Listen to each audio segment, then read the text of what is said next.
Bonjour, donc ça va être le premier entretien pour Europe Insoumise.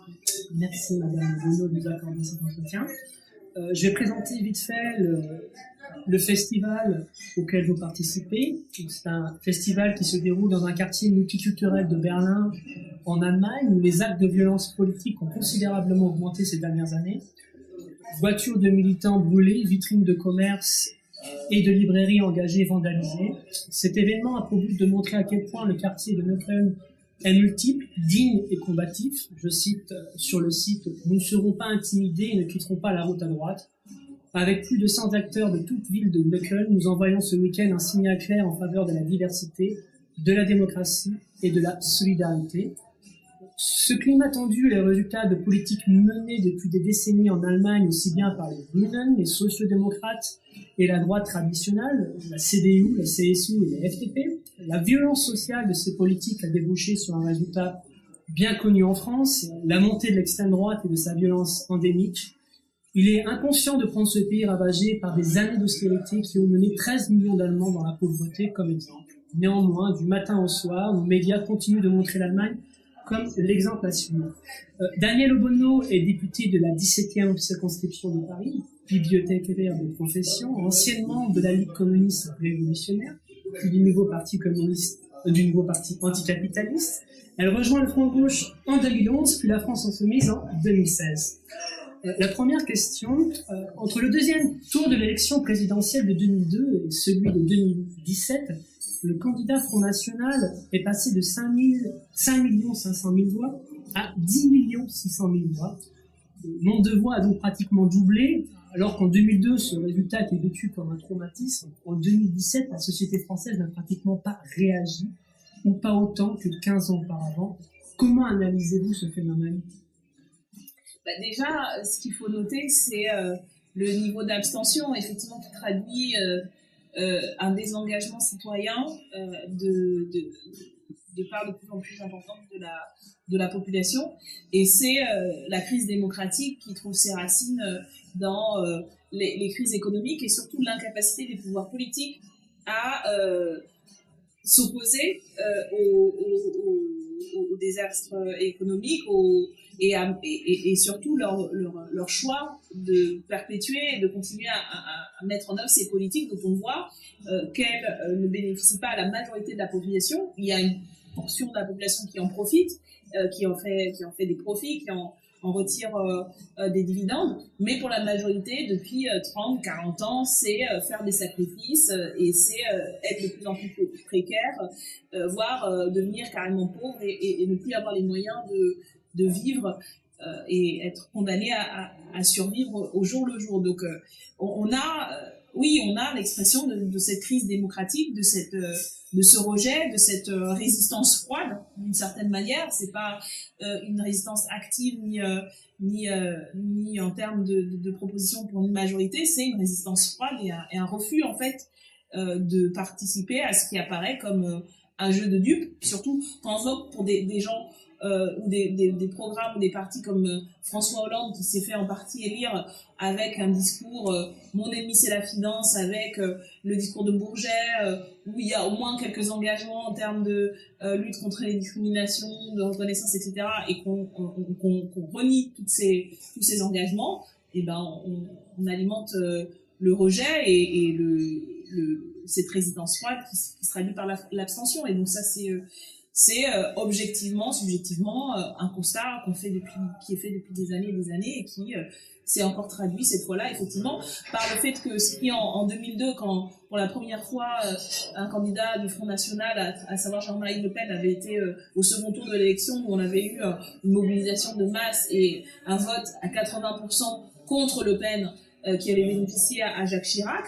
Effectivement, on se retrouve un petit peu plus de 15 ans plus tard, avec 20% de votes en moins contre Marine Le Pen. C'est-à-dire qu'on était à 60%, avec une plus forte abstention, et avec un plus grand nombre, par exemple, de votes blancs ou nuls, qui signifie le fait que aujourd'hui, on en a un point où, pour beaucoup de gens, y compris antiracistes, antifascistes, progressistes, Il ne suffit plus de brandir la menace de Le Pen pour les convaincre de voter quand l'alternative qui est proposée, c'est une alternative qui va... c'est un choix qui clairement va perpétuer les mêmes politiques. Et donc, la réponse c'est, en France comme en Allemagne, je pense d'ailleurs, hein, c'est l'abstention, le retrait du jeu démocratique, ou alors le vote pour ce qui est perçu comme le plus éloigné du système actuel, ou ce qui apparaît comme étant hors système ou anti-système. Et malheureusement, voilà, c'est à l'extrême droite que ça profite. Mais aussi parce que ces politiques-là ont alimenté et ont surfé sur les thématiques de l'extrême droite et ont intégré cette vision des choses dans les politiques qui sont menées, notamment vis-à-vis des migrants. L'alternative pour Deutschland, on en parlait, le Front National partageait jusqu'il y a quelque temps la volonté de sortir de la zone euro dans leurs programmes respectifs. L'abandon de cette volonté montrait-il la volonté d'une partie de la droite et de l'extrême droite de travailler ensemble à court terme, comme en Autriche par exemple? Il y a eu, en tout cas pour ce qui est de l'exemple français, comme est moins le cas de l'Allemagne, une stratégie du Front National de respectabilité, de respectabilisation qui a été très aidée par un certain nombre de médias, y compris parce que le Front National est devenu une sorte de diable de confort, c'est-à-dire en agitant ce danger-là, parce que c'est un danger et ça reste un parti, un mouvement qui développe des analyses extrêmement réactionnaires et extrêmement antidémocratiques. Et donc c'est effectivement un danger, mais l'utilisation de ce danger comme un épouvantail a permis, voilà, de faire accepter souvent ce qui était vu comme le moindre mal. Florian Philippot qui a aidé à refaire à reconstruire une image proche du peuple, ou en tout cas d'un certain peuple, pas tout le peuple d'ailleurs. Donc oui, il y a eu une entreprise comme ça de rendre le Front National plus respectable. Et puis de toute façon, dans l'histoire de la droite française, il y a toujours eu des liens avec l'extrême droite, c'est-à-dire aujourd'hui des figures aujourd'hui respectables de la droite sont issues aussi de courants d'extrême droite. Et donc la porosité, une certaine porosité a existé. Et c'est vrai que pendant très longtemps, il y a eu une sorte de barrage, ou comment on appelait ça, le barrage républicain, en fait, qui était réel dans la droite, en tout cas la droite républicaine, vis-à-vis du Front National. Mais c'est vrai que depuis quelques années, ce barrage n'existe plus, y compris parce que à partir du moment où le Front National a eu des gains électoraux, notamment dans les municipalités et puis dans des collectivités locales, par opportunisme politique, et puis aussi peut-être par accord avec un certain nombre de choses qui étaient dites et défendues par le Front National, des dirigeants de la droite dite républicaine, en tout cas jusqu'à ce moment-là, se sont alliés avec le Front National. Moi, dans la ville d'où je viens, à Montpellier, j'ai commencé aussi à militer au lycée contre, au moment où suite aux élections régionales, la droite avait fait alliance avec le Front National, et ce qui avait conduit à ce qu'il y ait des élus Front National qui siègent dans les lycées. Mon premier acte militant politique, c'était de m'opposer à la présence de ces membres du Front National dans le lycée où j'étais. Et donc, il y a eu, dans le Sud notamment, là où il y a eu des municipalités gagnées dans les années 90 par le Front National, on a vu des alliances et des convergences se faire avec une droite extrême et l'extrême droite.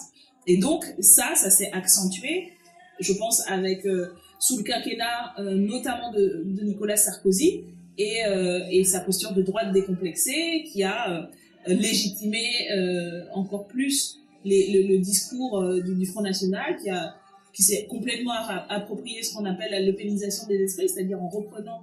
Il n'est pas le seul, hein, depuis 40 ans, on voit comment ces idées gagnent du terrain dans la scène politique française, parce que c'est une manière aussi de faire diversion par rapport aux politiques qui sont menées, en disant voilà, le problème c'est pas le banquier comme l'a Jean-Yves Mélenchon, ce serait d'immigrés et ce discours-là qui a été instrumentalisé. Bref, le quinquennat de Nicolas Sarkozy a marqué un tournant avec notamment la poursuite donc des politiques migratoires répressives, la poursuite de politiques discriminatoires, la création de l'infâme ministère de l'identité nationale, voilà, tous ces débats. Donc la digue sur l'euro serait au final voilà. La fin logique pour être ensemble. Oui, et donc tout ce phénomène, c'est vrai que tout ce processus a fait que les convergences, des convergences se sont faites, des liens de plus en plus étroits se sont noués, et puis avec la stratégie de respectabilité du Front National, c'est des choses qui sont aujourd'hui qui a la prétention d'être au pouvoir et donc qui est dans une stratégie aussi de trouver des alliances. En tout cas, ça a été le choix fait par Marine Le Pen. On a vu dans l'entre-deux tours comment quelqu'un comme Nicolas Dupont-Aignan, qui est jusqu'à présent qui était déjà dans une droite très conservatrice dure, mais qui était au moins formellement pas considéré comme d'extrême droite, c'est-à-dire encore que, mais où voilà, il a soutenu Marine Le Pen en échange d'une place de Premier ministre. Ils vont s'allier là certainement aux européennes. Et donc, je pense que pour le Front National, c'est peut-être le dernière clé pour achever sa respectabilité sur le modèle de ce qu'ont pu faire d'autres forces. Par exemple, en Italie, je pense aux forces néo-fascistes italiennes qui ont intégré aussi qui ont intégré la domination de l'Union européenne comme des éléments pour accéder au pouvoir. Effectivement, c'est ce qu'on a vu dans l'entre-deux tours et le pas de deux de Marine Le Pen sur la question européenne. Quand il a fallu dire exactement ce que vous ferez, elle a tout de même reculé. Enfin, elle a concédé qu'elle n'irait pas jusqu'au bout de ce qu'elle prétendait faire, c'est-à-dire s'opposer à l'Union européenne. Donc voilà, du coup, c'est pas juste le processus de respectabilisation du Front National, encore une fois aidé, je pense, par une partie des médias, mais c'est tout cette tectonique dans la droite et la manière dont les convergences se font et continuent à se travailler. Voilà, comme une traduction comme une conséquence des choix politiques faits depuis des années, notamment au niveau économique, mais aussi en matière de non-lutte contre les discriminations. L'explosion des inégalités, justement, on va en parler, entraîne une nouvelle fois le regard de la xénophobie et de l'antisémitisme. 9 millions de pauvres en France, 13 en Allemagne, comme je l'indiquais. La plupart des médias continuent de promouvoir la dérégulation salariale comme seule mesure d'ajustement, ignorant les conséquences sociales et politiques. Comment lier ces deux phénomènes afin de lutter de façon coordonnée ? Écoutez, c'est assez... d'une certaine manière, le néolibéralisme est par nature autoritaire. Et quand je dis autoritaire, dans toutes ses dimensions, c'est-à-dire restriction des libertés et des droits démocratiques, des droits fondamentaux, dont la question de l'égalité et voilà, pour moi, la lutte contre le racisme et la question des droits des personnes, c'est vraiment un des fondements de la question de l'égalité. Et donc, par nature autoritaire, le néolibéralisme, parce qu'il n'a pas une base sociale majoritaire qui porte ce projet. Et donc, pour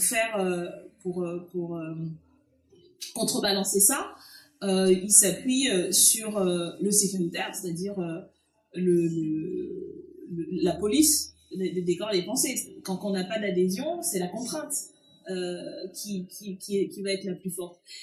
Alors il y a bien sûr tout le dogme sur les énergies qui sont libérées, effectivement la règle, la loi enferme les individus, etc. Mais c'est une philosophie fondamentalement individualiste et qui ne tient pas debout une fois que les gens sont véritablement confrontés à la réalité c'est la loi de la jungle, quoi. Et donc le sécuritaire va prendre le dessus et va être ce qui permet de contrôler, c'est un outil de contrôle social et c'est un outil de légitimation dans un monde où ces inégalités créent de plus en plus de conflits, créent de plus en plus de tensions. Et donc l'ordre, la sécurité va être utilisée pour dire au moins on vous protège des individus qui sont en concurrence et en compétition avec vous et pour récupérer le plus de ressources.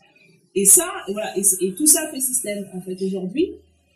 Et c'est pour ça que plus les politiques libérales s'accélèrent, plus ça renforce les tensions sociales et la compétition de tous contre tous, et plus il y a besoin de police. Et ça, tout ça, encore une fois, va bénéficier aux forces les plus réactionnaires qui n'auront aucun mal à dire ce qu'il faut. Effectivement, c'est plus de police, il faut c'est plus de répression, et qui sont sur leur terrain de jeu favori, quoi. Pour la première fois depuis des décennies, le candidat de la France insoumise, Jean-Luc Mélenchon, classé à gauche, a réussi à reprendre des voix au Front National, notamment dans les zones dévastées par les politiques d'austérité et victimes des délocalisations sauvages. Comment expliquez-vous ce phénomène? Quels sont les outils qui l'ont permis? Mais écoutez, je pense qu'on a encore beaucoup d'éléments à analyser. Il n'y a pas de formule magique. Par contre, je sais que moi, ce qui m'a convaincu pour faire cette campagne-là, c'est l'idée que on sortait du prêt-à-penser de la gauche telle qu'elle s'est construite jusque-là, en disant, voilà, aujourd'hui, on comprend pourquoi est-ce qu'il y a un rejet, le rejet démocratique dont je parlais, le désengagement, parce que quand sous différentes étiquettes de droite ou de gauche, on a fait la même politique, c'est normal que les gens soient désabusés, c'est normal qu'ils se désengagent. Et c'est d'autant plus pire que c'est sous une étiquette dite de gauche que ces dernières années en France, ces politiques ont été menées, au niveau national comme au niveau local. Et donc l'idée, c'était de dire, on veut s'adresser aux gens, on veut s'adresser au peuple. Et cette majorité-là, malheureusement, elle s'est désengagée. Et donc il faut aller chercher, il faut parler à ces gens-là, leur redonner envie, leur redonner espoir surtout, offrir une perspective. Et donc trouver la manière de le faire, ça a été ce qu'on a essayé, qu'on a tenté, qu'on a testé, expérimenté dans ma campagne, c'est du coup sortir de la manière de parler, la manière de s'adresser, réhabiliter un certain nombre d'idées, de concepts, de manière de faire de la politique, de dire comme l'a dit à plusieurs reprises pendant la campagne Jean-Luc Mélenchon, nous on parle à la tête et au cœur, on pense que cette rage froide qui existe chez les gens, elle est légitime. La question c'est comment on la transforme en force positive. Quand on disait nous on parle aux gens qui sont fâchés mais pas fachos, qui ont toutes les raisons d'être en colère et qui l'expriment de différentes manières, mais dont on pense que c'est des gens qui sont aussi victimes de ces politiques-là, qui sont d'abord victimes de ces politiques-là, et qu'on veut convaincre de nos idées. Là, on n'a pas l'impression, pas simplement de se battre contre le néolibéralisme, mais de se battre pour un projet de société, quoi. Vraiment pouvoir articuler un projet de société en des termes simples. On a fait un petit bouquin vendu à je sais plus si c'est un euro à 5 euros, pas cher, et puis dire les choses très simplement pour que parce que ça donne une perspective, on se bat pour un avenir en commun, quoi. Et je pense que voilà, c'est cette et en disant clairement, voilà, nous on s'adresse à toutes celles et ceux qui aujourd'hui ce qu'on veut gagner, ce qu'on veut convaincre, c'est LCE, quoi. Et que du coup on s'organise pour ça, on organise un mouvement qui s'adresse à ça, pas qui se regarde et nourrit comme le font malheureusement aujourd'hui trop d'organisations, de partis traditionnels, etc., qui passent plus de temps. Je dis pas que bien sûr les militants sont actifs, heureusement, et on fait partie des mêmes mouvements, quoi. Mais les organisations aujourd'hui, telles qu'elles existent, se sont montées d'abord incapables d'accueillir et de mobiliser les gens, parce qu'on a voilà, les partis se rétrécissent à des échelles de militants professionnels, etc. Et puis passent plus de temps en débat interne qui les concerne eux, etc. que à à agir. En tout cas, nous, c'est ce constat qu'on a fait là. Enfin, moi, le constat qui a été fait, auquel j'ai participé et que je crois. Et puis surtout, du coup, avoir un outil qui est d'abord un mouvement pour l'action, quoi, pour agir et pour aller s'adresser à celles et ceux qui s'opposent et qui n'agissent plus. Et parce que, pour finir, c'est vraiment, nous, notre stratégie, c'est vraiment la stratégie de la révolution citoyenne. On pense, on a une perspective de prise du pouvoir. On pense que ce ne sera possible ni de prendre le pouvoir, ni de pouvoir appliquer notre programme que s'il y a une mobilisation des citoyens. Et donc, on prépare ça. Il faut que les gens soient, il faut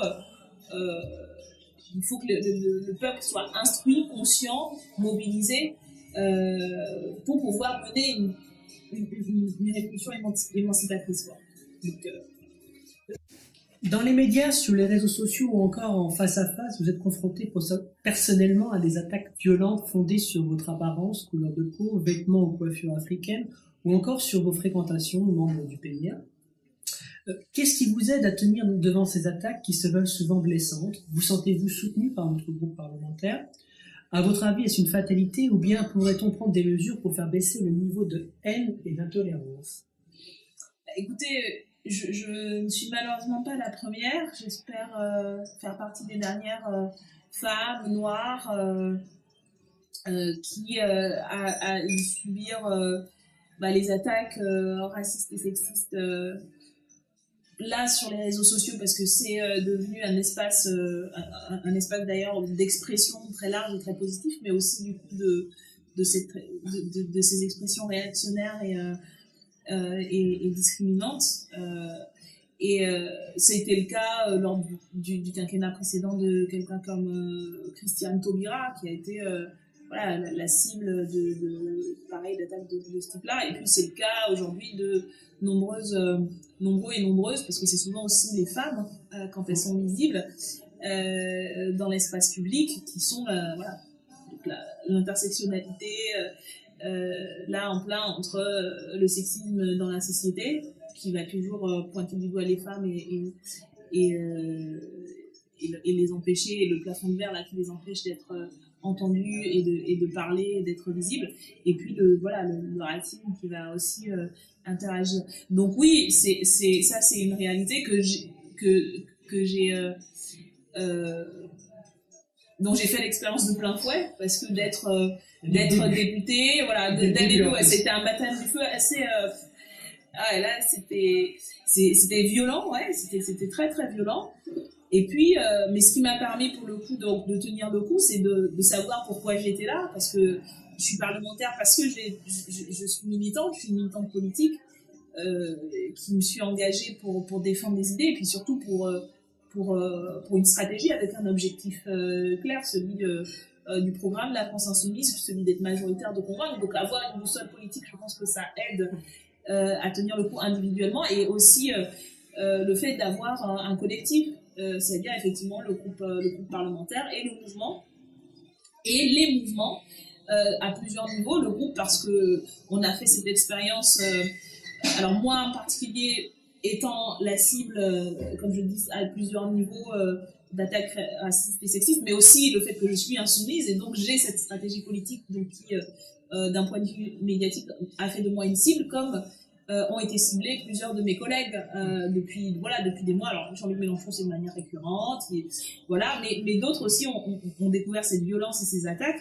et donc on a eu cette expérience-là de la visibilité, de l'hypervisibilité, et du coup d'être la cible d'attaques de nature différente, mais c'est dans ce cadre-là, et donc de faire collectivement cette expérience, d'avoir collectivement cette boussole politique, et puis de construire un groupe solidaire qui a eu besoin, ne serait-ce que pour survivre, pour que le groupe existe, d'avoir une très forte cohésion. Et à chaque vote, on se fait attaquer dans les médias. S'il n'y avait pas le mouvement La France Insoumise, le fait que sur les réseaux sociaux, y compris, on a construit cette présence sur les réseaux sociaux qui, pour la première fois, fait contrepoids depuis très, très longtemps. C'est souvent la fachosphère, l'extrême droite qui était très virulente.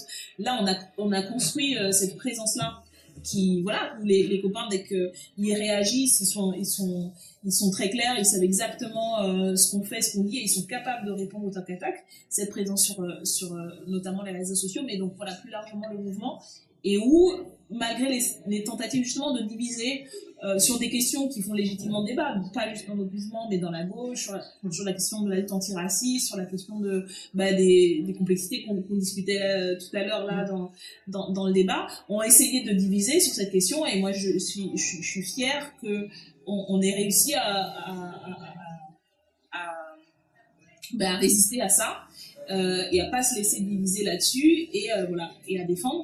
Et dernier niveau, je finis là-dessus sur au-delà du mouvement de la France insoumise. Je pense que ce qui est permis aussi, c'est le fait beaucoup de témoignages, de commentaires et de soutien de la part de personnes qui sont pas France insoumise, qui n'ont peut-être pas voté pour la France insoumise, mais pour qui le groupe qu'on représente avec cette diversité-là redonne peut-être un peu confiance. On disait, s'il peut y avoir un Mélenchon et Obono dans le même groupe et défendre les mêmes idées avec lesquelles on est d'accord, même si on n'aime pas trop comment ils prennent les choses, voilà, c'est bien, quoi. C'est bien de voir de me voir moi, du coup, parce que il se trouve que je suis une femme noire, une militante antiraciste qui défend un certain nombre de positionnements antiracistes qui ont été peu représentés, en fait, jusqu'à présent, et dans la gauche, ou en tout cas peu visibles dans la gauche.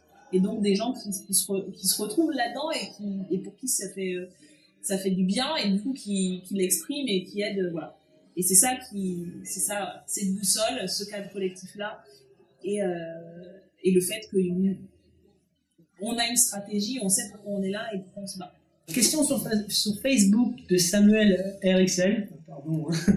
Est-ce qu'il est prévu prochainement des meetings d'ampleur nationale pour, à l'image des présidentielles, motiver l'ensemble de la population pour un programme, pour une vision en somme, pour l'avenir en commun, pour soulager et remotiver les militants qui en ce moment, depuis un an, se battent contre le projet d'Emmanuel Macron, et ce, dans le but de remobiliser d'un point de vue national, mais aussi en vue des élections européennes?